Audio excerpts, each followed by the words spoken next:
Грузинская государственность насчитывает по меньшей мере 35-вековую историю. Легендарное Колхидское царство, существовавшее с середины первого тысячелетия до нашей эры, охватывало большую часть современной территории Грузии, включая сектор Ингур-Псоу. С этой эпохи в историографии неизвестен период, когда Абхазия, издревле населенная предками грузин, не входила в состав единого грузинского государства. А в периоды римско-византийского господства, во времена нашествия персов и арабов, она являлась частью отдельных грузинских политических единиц – Колхиды, Эгриси, Лазика и так далее. Древние грузинские летописи, объединенные под общим названием Картлиш-Сховреба, открываются сообщением об этнонимах и родстве народов Кавказа. Согласно этим летописям, территория от Сурамских гор, делящих Грузию на восточную и западную части, до Черного моря и реки Малой Хазарии, то есть Кубань, досталась Эгросу, эпониму западных грузин. До реки Псоу древнегреческие авторы VI-IV веков до нашей эры Кекатей Милецкий, Скилакс Кариатский и другие фиксируют колхов, то есть предков тех же западных грузин. По сведениям Геродота, на восточном берегу Черного моря жили одни колхи. Римские и византийские авторы, например, автор I века Плиний Старший, автор II века Флавий Ариан и другие, в пределах современной Абхазии называют также абсилов и абазгов, которые идентифицируются с абхазами и абшилами грузинских летописей. В Картлиш-Сховреба они представлены не в качестве отдельных этносов, а как ограническая часть грузин. Такого же мнения придерживались исключительно все античные и средневековые римско-византийские авторы, писавшие о генеалогии народов мира. В их числе можно назвать Ипполита Римского, Евсевия Антиохийского, Евсевия Кесарийского, Эпифара Кипрского, составителя пасхальной хроники, Георгия Сингилоза, Леона Грамматика, Георгия Кедрина, Иоанна Зонара и других. Указанные авторы имели достаточные сведения об абазгах и абсилах, которые отдельные современные историки ошибочно, а иные преднамеренно объявляют предками современных абсуйцев. Однако в перечне народов мира в разные генеалогические схемы никто их отдельно не включал. О проживании в современной Западной Грузии, включая Абхазию, автохтонного грузинского населения, свидетельствуют данные археологии, фиксирующие единую колхидскую западно-грузинскую культуру, исследования в области антропологии, лингвистики и этимологии, а также многочисленные римско-византийские письменные источники.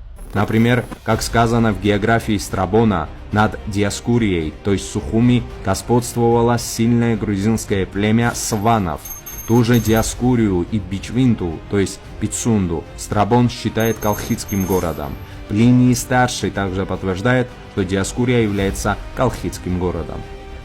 Предположительно, современные абхазы, то есть абсуйцы, являются потомками племени Апсои, которое впоследствии переместилось из Поволжья в Предкубание, а оттуда, как увидим позже, в пределы северо-западной Грузии. В связи с этим заслуживают внимания взгляды турецкого историка и географа Киатиба Челеби, утверждавшего, что апсу-абхазы являются потомками астраханских евреев.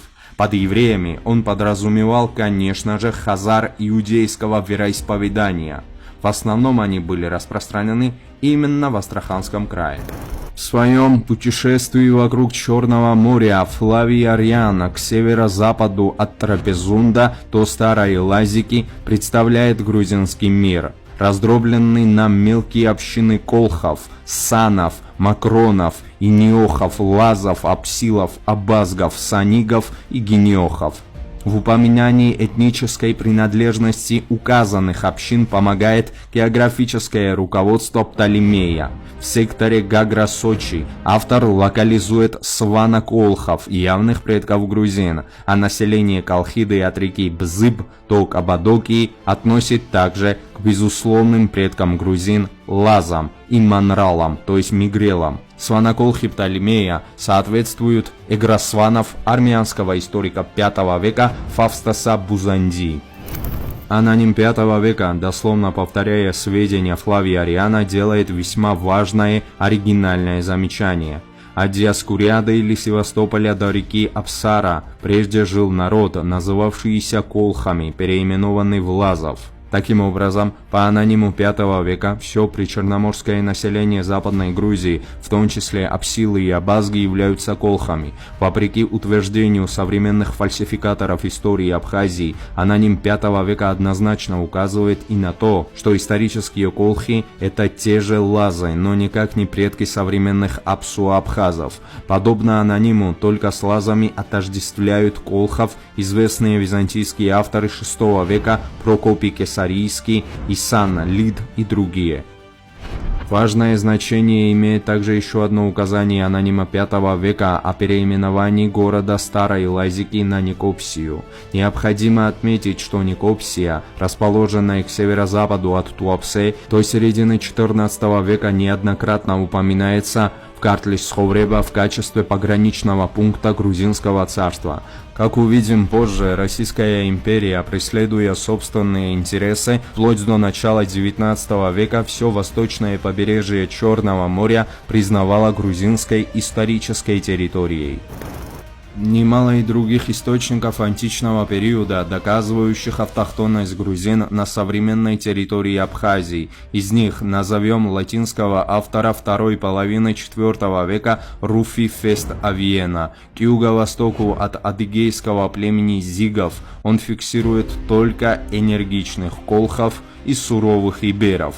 Именно энергичные колхи и суровые иберы основали западно-грузинское и абхазское царство со столицей в Кутаиси. В конце VII века Эристав Абхазии Леон II законно занял престол Эгрисского царства, оставшийся без наследника и, согласно грузинской летописи, назвался царем абхазов. Отныне термины «Абхазия» и «Абхаз» обозначали Западную Грузию и его грузинское население. Это западногрузинское государство постепенно расширялось за счет присоединения отдельных регионов Южного Кавказа. Сепаратисты спекулируют темой Абхазского царства, объявляя его не грузинским, а апсуйским государством. Подобные взгляды весьма и весьма далеки от истины. Сепаратисты-фальсификаторы истории замалчивают тот очевидный факт, что все политическое и дошедшее до нас, богатейшее культурное наследие Абхазского царства исключительно грузинское. От современного поколения абхазов тщательно скрывают имена выдающихся деятелей грузинской культуры Стефаноса Сананидзе, Иоанна Минчхи и других, которые трудились в Абхазском царстве и пользовались активной поддержкой царей абхазов. Скрывают информацию и о других уникальных образцах культуры. В оккупированной сегодня Абхазии не имеют о них никакого представления. Создается парадоксальная ситуация. Сепаратисты гордятся Абхазским царством, 12-вековой историей государственности, но при этом отказываются от культурного наследия своего царства, ибо оно, как я сказал ранее, исключительно грузинское. Ничего абхазского, то есть апсуйского, в этой культуре нет и не могло быть. Элементарное знакомство с культурой Абхазского царства не оставляет никаких сомнений в том, что исторические абхазы принадлежали грузинскому этносу, а само царство являлось грузинским, где господствовали грузинский государственный язык, грузинская письменность и литература, грузинская церковь. Сами представители Абхазского царства также принадлежали к грузинскому этносу, о чем говорит составленный на грузинском языке уникальный документ X века «Жизнь абхазских царей». Об этом же повествуют и многочисленные грузинские эпиграфические материалы, надписи, выполненные царями Абхазии или от их имени. В то же время какими-либо письменными или иными источниками, свидетельствующими о присутствии и деятельности в Западной Грузии предков современных апсу-абхазов, наука не располагает. Абхазское царство делилось на 8 административных единиц эриставств. Никаких следов деятельности негрузинского этноса не зафиксировано даже в той части Абхазского царства, которая именовалась Абхазским эриставством и охватывала территорию к северо-западу от Анакопии. В пределах этого эриставства, в частности Бичвинте, Пицунде, находилась кафедра западногрузинского абхазского католикосата, где богослужение велось только на грузинском языке. В историографии хорошо известны имена и деятельности бичвинских, пицунских архиереев, исключительно грузин. Известны даже имена несколько сот церковных крестьян Абхазского царства, проживавших в Абхазии в 16-17 веках. Среди них нет ни одного имени, ни одной фамилии, которые хотя бы предположительно можно было бы отнести к предкам современных Апсуа. Вся аномистика является грузинской. Многочисленные документальные материалы, составленные исключительно на грузинском языке, отражающие функционирование бичвинской пицунской кафедры вплоть до конца XVIII века, однозначно доказывают, что абхазский католикосат являлся чисто грузинской церковной организацией, важным очагом грузинской культуры.